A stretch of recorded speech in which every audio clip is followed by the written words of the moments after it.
Olá, amigos da história! Lhes apresento a primeira fotografia oficial feita no Brasil.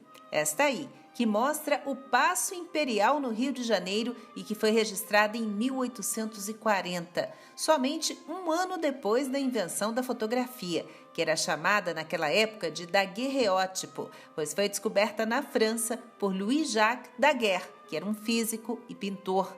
Uma demonstração desse novo invento foi feita em solo brasileiro pelo religioso, o abade francês Louis Comte. Ele também fotografou a paisagem que estava ao redor dessa primeira foto.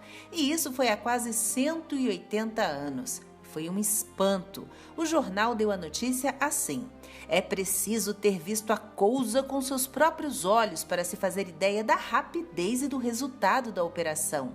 Em menos de 9 minutos, o chafariz do Largo do Paço, a Praça do Peixe e todos os objetos circunstantes se achavam reproduzidos com tal fidelidade, precisão e minuciosidade que bem se via que a coisa tinha sido feita pela mão da natureza e quase sem a intervenção do artista.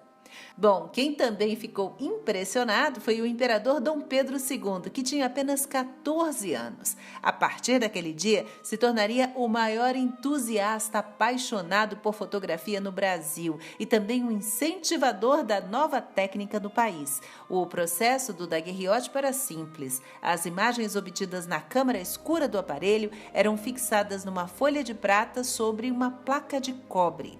Dom Pedro II pode ter sido também o primeiro brasileiro a fazer uma selfie, já no século XIX.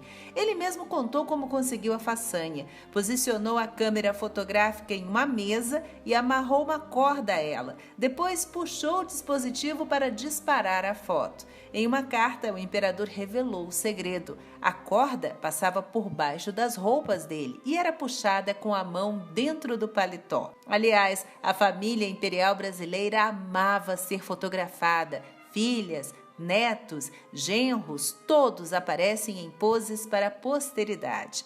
Mais do que isso, importantes momentos históricos do Brasil também foram registrados. A libertação dos escravos em 1888 foi celebrada com essa missa campal. E lá estavam a princesa Isabel e o marido dela, o Conde D. Cerimônia que também contou com a presença ilustre do escritor Machado de Assis.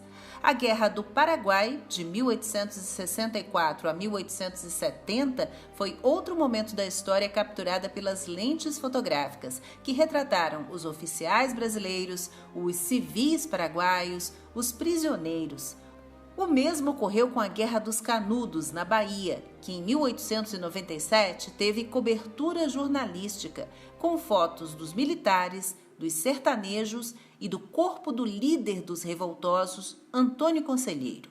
Nesse período despontaram nomes de fotógrafos que ajudaram a contar uma parte da nossa história. Um deles foi Marc Ferrez, com uma obra visual marcada por paisagens urbanas e rurais, que mostravam as mudanças ocorridas na passagem do século XIX para o XX, a chegada dos imigrantes, a modernização e a urbanização que avançava.